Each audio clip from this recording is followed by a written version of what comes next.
Bible کیا ہے؟ اگر آپ کسی بھی مسیحی کو اس کے عقیدے کے بارے میں بات کرتے سنیں تو وہ ہر 2 جملوں میں بائبل کا حوالہ دے گا۔ یہ کتاب مسیحی عقیدے کے لیے کلیدی اہمیت کی حامل ہے۔ لہٰذا اگر آپ خدا میں دلچسپی رکھتے ہیں تو آپ کو یہ جاننے کی ضرورت ہوگی کہ بائبل کیا ہے اور یہ اتنی اہم کیوں ہے۔ ویڈیو میں آگے بڑھنے سے پہلے میں تمام دوستوں کو اس چینل میں ویلکم کہتا ہوں۔ میرا نام ناصر جان ہے اور اگر آپ بائبل اسٹڈی کرنا چاہتے ہیں تو اس چینل کو سبسکرائب کر دیں۔ لفظ بائبل کا مطلب کیا ہے؟ لفظ بائبل یونانی زبان کا لفظ ہے جس کا لفظی مطلب کتابیں ہیں۔ یہ مذہبی تحریروں کا مجموعہ ہے جسے مسیحی خدا کے کلام کے طور پر قبول کرتے ہیں۔ بائبل ایک بہت خاص کتاب ہے۔ یہ خدا کے بارے میں معلومات کا ہمارا بنیادی ذریعہ ہے۔ بائبل کا بنیادی پیغام کیا ہے؟ بائبل میں ایک محبت کرنے والے خدا کی کہانی بیان کی گئی ہے جس نے انسانیت کی بغاوت کے باوجود دنیا کو تخلیق کیا اور اسے کبھی ترک نہیں کیا، کیونکہ خدا نے دنیا سے ایسی محبت رکھی کہ اس نے اپنا اکلوتا بیٹا بخش دیا تاکہ جو کوئی ایمان لائے ہلاک نہ ہو بلکہ ہمیشہ کی زندگی پائے۔ یوحنا 3:16 بائبل کا مقصد کیا ہے؟ خداوند اپنے کلام کے ذریعے انسانیت سے اپنی محبت اور سچائی، انصاف، بھلائی اور حکمت کے ناقابل تغییر مرات کا اعلان کرتا ہے۔ جب آپ بائبل پڑھتے ہیں تو آپ دریافت کرتے ہیں کہ خدا آپ سے کیا کہنا چاہتا ہے اور اس کے منصوبے کیا ہیں، نہ صرف آپ کی زندگی کے ساتھ بلکہ اس دنیا کے ساتھ۔ ایک زبور میں اس کا اظہار کچھ اس طرح کیا گیا ہے۔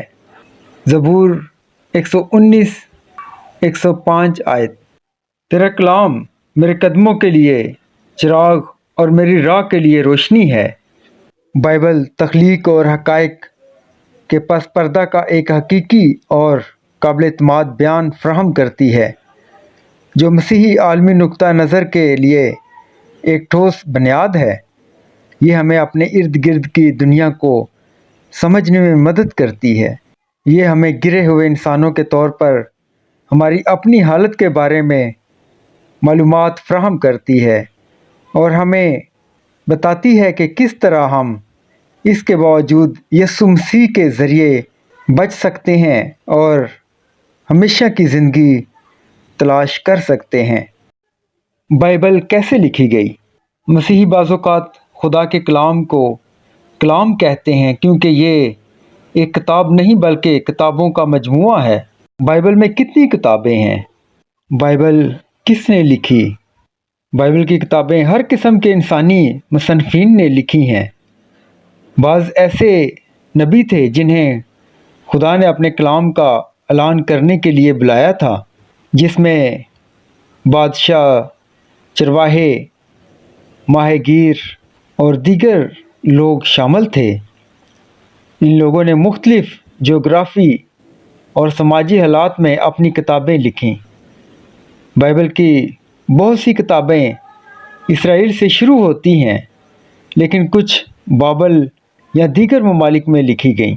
بائبل کی پہلی کتابیں صحرا کے ذریعے اسرائیل کے سفر کے دوران لکھی گئیں، کچھ ایسی شاہی محل میں بھی لکھی گئیں اور کچھ یروشلم کے کھنڈرات یا تنہا جزیروں پر مرتب کی گئی تھیں۔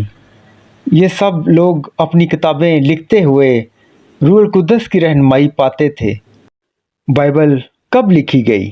بائبل کی کتابیں متعدد صدیوں کے دوران لکھی گئیں۔ پہلی کتاب دنیا کی تخلیق کے بارے میں ہے اور موسیٰ نے تقریباً 1500 قبل مسیح میں لکھی تھیں۔ نیا عہد نامہ کی کتابیں پہلی صدی عیسوی میں لکھی گئیں۔ صدیوں کے دوران یہ کتابیں جمع کی گئیں اور احتیاط سے ایک نسل سے اگلی نسل میں منتقل کی گئی ہیں۔ بائبل مختلف زبانوں میں لکھی گئی تھی۔ پرانے عہد نامے کی کتابیں بنیادی طور پر عبرانی زبان اور کچھ چھوٹے حصے میں ارامی زبان میں لکھی گئی تھیں۔ نئے عہد نامے کی کتابیں یونانی زبان میں لکھی گئیں۔ آج کل مکمل بائبل تقریباً 700 زبانوں میں دستیاب ہے اور دنیا بھر میں 5000 سے زیادہ زبانوں میں نیا عہد نامہ لکھا گیا ہے۔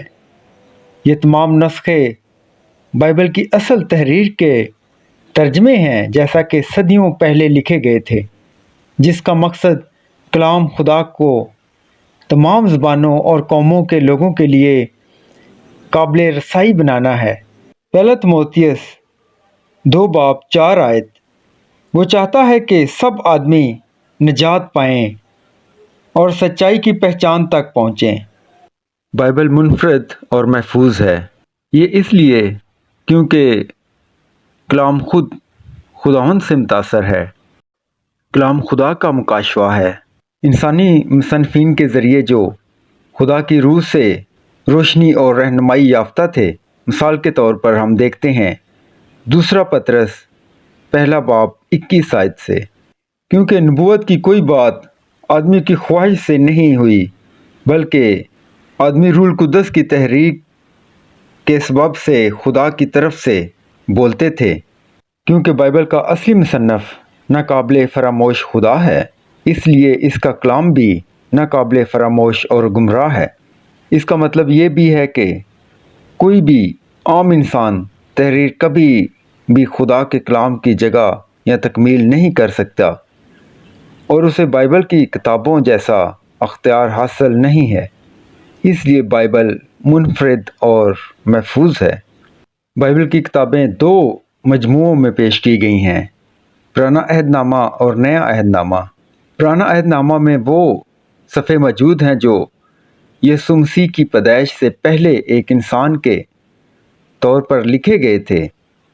ان کتابوں میں تخلیق کے حوالے سے لے کر تاریخی کتابوں کے ذریعے بنیادی طور پر اسرائیل کے لوگوں کے ساتھ خدا کے معاملات اور خدا کے ساتھ رہنے پر شاعرانہ عکاسی اسرائیل یا عمومی طور پر انسانیت کے لیے خدا کی نبوت پیغامات تک شامل ہیں۔ نئے عہد نامے میں یسوع کی زمین پر زندگی کے بارے میں بتایا گیا ہے، جس میں ان کی تبلیغ اور ان کے معجزات شامل ہیں۔ مزید اس میں کلیسیا اور آدمیوں کے نام بہت سے خطوط شامل ہیں جو خدا کے بارے میں اور ایک مسیحی کی حیثیت سے زندگی کے بارے میں تعلیم فراہم کرتے ہیں۔ نئے عہد نامہ کا اختتام مستقبل کے شاندار تصور کے ساتھ ہوتا ہے جو خدا کے پاس اس پر ایمان رکھنے والے تمام لوگوں کے لیے موجود ہے۔ بائبل کیسے پڑھیں؟ بائبل کو جاننے کا بہترین طریقہ یہ ہے کہ اسے اپنے لیے پڑھیں۔ مسیحی لوگ اپنے لیے اور دوسرے مسیحیوں کے ساتھ مل کر باقاعدگی سے ایسا کرتے ہیں۔ مثال کے طور پر چرچ کی خدمت کے دوران بھی بائبل تمام لوگوں کے سامنے پڑھی جاتی ہے، اور بائبل کو پڑھنے کا صحیح طریقہ جو ہے وہ یہی ہے کہ شروع سے، یعنی کہ پیدائش سے جو ہے بائبل شروع کی جائے۔ لیکن اگر آپ مناسب سمجھیں تو آپ یسوع مسیح کے زندگی کے بارے میں، یعنی 4 اناجیل کے بارے میں پڑھنا شروع کریں۔ یہ آپ کو بائبل کی دیگر کتابوں کو سمجھنے کے لیے بنیادی فریم فراہم کرتا ہے۔ اب یہاں پر سوال یہ ہے کہ بائبل پڑھنا کیوں ضروری ہے؟ بائبل ہمیں سکھاتی ہے کہ خدا کون ہے اور ہم اس کے ساتھ ذاتی تعلقات کیسے قائم کر سکتے ہیں۔ یہ زندگی کی اہمیت کو بیان کرتی ہے، اور کیونکہ خدا کو جاننا ابدی خوشی کا واحد راستہ ہے۔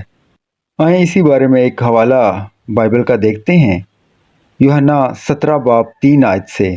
اور ہمیشہ کی زندگی یہ ہے کہ وہ تجھ خدائے واحد اور برحق کو اور یسوع مسیح کو جسے تو نے بھیجا ہے جانے۔ آئیں ایک اور حوالہ دیکھتے ہیں، دوسرا تموتھیوس 3:15 سے۔ اور تو بچپن سے ان پاک نوشتوں سے واقف ہے جو تجھے مسیح یسوع پر ایمان لانے سے نجات حاصل کرنے کے لیے دنائی بخش سکتے ہیں۔ بائبل پڑھنا روحانی طور پر ترقی کرنے کا ایک بہترین طریقہ ہے۔ ایک آخری آیت جو ہے وہ دیکھتے ہیں، دوسرا تیموتھیوس 3 باب 16-17 آیت۔ ہر ایک صحیفہ جو خدا کے الہام سے ہے، تعلیم اور الزام اور صلاح اور راست بازی میں تربیت کرنے کے لیے فائدہ مند بھی ہے، تاکہ مرد خدا کامل بنے اور ہر ایک نیک کام کے لیے بالکل تیار ہو جائے۔ یہ بائبل اسٹڈی کا آج دوسرا میسیج تھا، جس میں ہم نے سیکھا کہ بائبل کیا ہے۔